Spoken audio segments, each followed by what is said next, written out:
Continuamos con más de Primera Página, segundo segmento de entrevistas acá en nuestro programa. A esta hora me acompaña Franklin Rondón, representante sindical de la Central Bolivariana Socialista de Trabajadores. Buenos días, bienvenido. Buenos días, muchísimas gracias por la invitación. El viernes fue 1 de mayo, ustedes marcharon por el Día del Trabajador y se realizaron una serie de anuncios por parte del presidente de la República, Nicolás Maduro, que es efectivamente el acostumbrado aumento salarial que va a ser dividido en dos tandas, 1 de mayo, 1 de julio. ¿Ustedes consideran que es suficiente ese incremento del salario mínimo?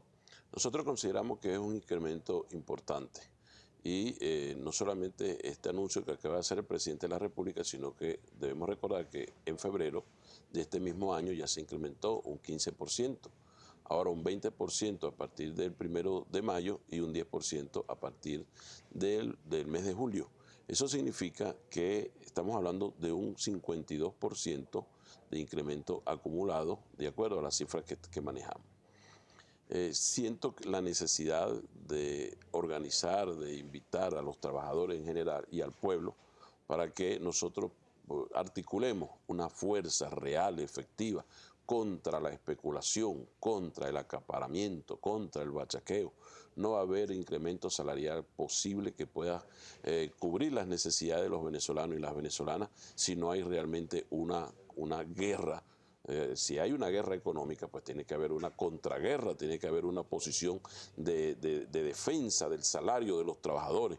Y es allí donde la clase trabajadora, conjuntamente con las autoridades y con el pueblo organizado, tenemos que combatir todos esos vicios de la especulación, del acaparamiento, del remarcaje, del bachaqueo, de la guerra económica. Si no es así, nosotros no lo podemos hacer. Ustedes aseguran que se trata de una guerra económica, sin embargo, desde el sector empresarial o desde el sector de la oposición también se asegura que son malas políticas económicas por parte del gobierno. ¿Es parte y parte o es solamente una guerra económica? Mira, yo pienso que la guerra económica está manifestada en de distintas maneras, ¿no? Observamos, por ejemplo, cómo las veces que se incrementa el salario, automáticamente viene el sector privado o el sector empresarial y duplica o triplica el costo de los productos. Observamos cómo permanentemente se aprecia remarcaje de los productos cuando la gente va al mercado, el acaparamiento, la especulación, una cantidad de vicios que realmente afecta el poder adquisitivo de los trabajadores. ¿Qué hacer? No se trata de echarle la culpa si es desde el gobierno o si es de la oposición.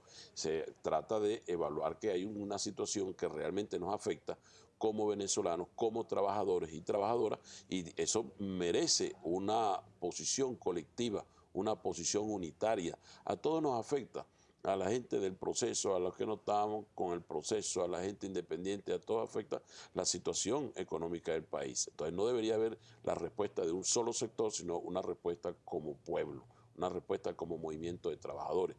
De allí que aprovechamos la oportunidad también para hacer un llamado a todos los trabajadores del país, indistintamente la tendencia política que tengan, indistintamente la participación o militancia partidista, para que sumemos esfuerzos y en ese sentido nosotros podamos realmente contrarrestar la especulación perversa que hay en el país, el acaparamiento y todos estos vicios. Siento que tenemos que ponernos de acuerdo inclusive el sector productivo o el sector empleador conjuntamente con el Estado venezolano y los movimientos gremiales y populares para encontrarnos en un conjunto de medidas y situaciones alternativas que permitan solucionar este grave problema. Ahora, ¿hay cabida para esa alianza entre gobierno y sector productivo del país, tomando en cuenta las últimas declaraciones del presidente de la República que señalaba en este caso, Jorge Roy, presidente de Fede Cámaras, como autor o partícipe de una supuesta desestabilización para el gobierno nacional? ¿Hay cabida para un acuerdo y lograr apalancar el aparato productivo en nuestro país? Claro, el problema es que la situación económica del país o el aparato productivo no puede reposar única y exclusivamente, por ejemplo, en el caso del presidente de Fede Cámara, Jorge Roy, ni puede empezar tampoco solo en la persona del presidente de las empresas polares, el señor Lorenzo Mendoza.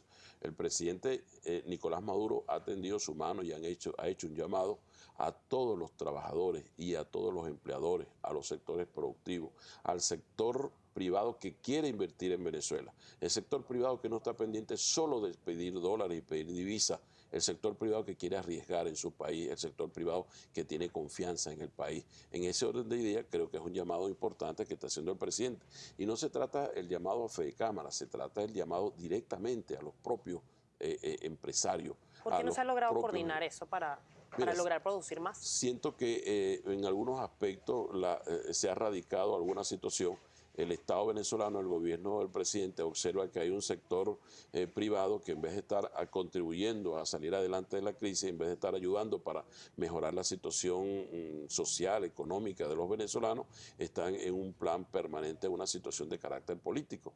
Para nadie es un secreto la participación que han tenido algunos sectores empresariales y la propia Fedecámara en lo que ha sido golpes de Estado, desestabilización, conspiraciones que se ha desarrollado en el país. Siento que el empresariado venezolano que cree en Venezuela, esa gente que arriesga, esa gente que son trabajadores de verdad, que no crece su capital solo con crédito o bajo la falda del Estado, sino que tienen esa capacidad productiva, esa capacidad de generar riqueza para invertirla en el país y no para sacarla fuera del país. Señor Rondón, ¿qué ha pasado con las empresas que fueron expropiadas por el gobierno nacional? Que fueron nacionalizadas. ¿Cómo está la producción de esas empresas en este momento? En gran parte están funcionando muy bien, han elevado los niveles de producción y ¿Dónde están esos productividad productos? y nos encontramos permanentemente en la calle. Gracias a algunas de estas empresas tenemos todavía acceso a algunos productos. Por ejemplo, Lácteo Los Andes para nadie puede poner en discusión que ha venido funcionando. El sector que tiene que ver con el café, productos de aceite, cuántas otras cosas que pueden haber. Sin embargo, hay situaciones, permítame, en cuanto al acompañamiento. El presidente Maduro hacía una reflexión el 1 de mayo que tiene que llamarnos a todo, a la conciencia y a la revisión, sobre todo el movimiento de trabajadores. El movimiento de trabajadores venezolanos no puede seguir siendo un movimiento solo para pedir aumento de salario y solo para discutir convenciones colectivas. Eso es importante y hay que seguirlo haciendo. Pero el movimiento de trabajadores venezolanos también tiene que asumir, el movimiento sindical, ese gran salto de lo cuantitativo a lo cualitativo. Él hacía un llamado que siente la necesidad de que la clase trabajadora acompañemos las políticas del gobierno nacional para salir adelante. Y nos decía inclusive hay que prepararse, hay que estudiar, hay que organizarse, hay que formarse y enfrentar esto con la madurez que corresponde. En pocas partes del mundo un gobierno le dice a los trabajadores que asuman lo que es el proceso productivo. En pocas partes del mundo un gobierno le entrega empresas a los trabajadores para que asumamos la responsabilidad de impulsar una distribución de la riqueza con mayor justicia y con mayor equidad. En pocas partes del mundo existe un consejo presidencial obrero o un consejo de gobierno popular donde se discuten las cosas con los trabajadores. En pocas partes del mundo se aprueba una ley orgánica del trabajo, trabajador y trabajadora, como en el caso de Venezuela, donde tuvimos una participación directa y protagónica de los propios trabajadores. De manera que es importante que la clase obrera venezolana acompañemos la política del presidente Nicolás Maduro como una política nacionalista, liberadora, que va hacia la orientación de la autodeterminación nuestra como pueblo soberano y avancemos en esa dirección.